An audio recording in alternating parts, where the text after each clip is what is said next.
My play is Sunrun. Barclays sees cloudy days for the solar company ahead, downgrading the stock to equal weight from overweight and cutting the price target to 35 from 44. Barclays saying in a note, quote, U.S. residential growth would be in the mid-teens range this year, but could be more muted in 24.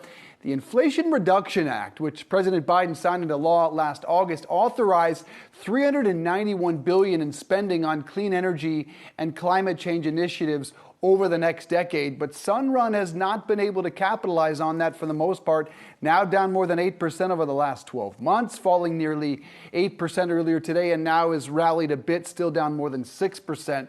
The Invesco Solar ETF did see that upside, though. They saw it all, raising more than a quarter over the last year. It fell with Sunrun and basically the whole solar sector today.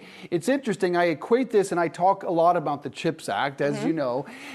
We all thought chips would benefit in the short term from the CHIPS Act. They did not. And for the large part, we saw the same thing with solar, and why they think that, the theory is, Seana, is that it was a 10-year window.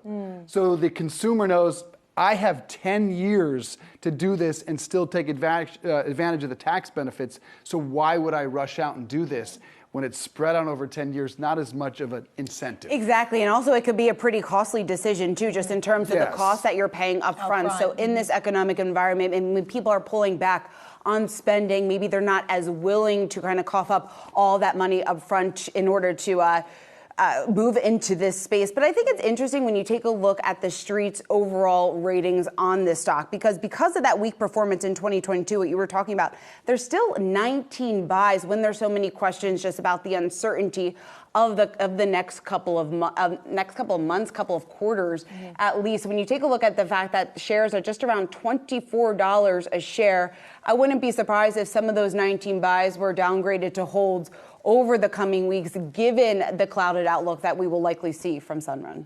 Yeah, I'm stuck on cheesecake. I really. It's hard to follow. My brain turned off. We were struggling today with our picks. We didn't even have any cake. We just talked about it. Exactly.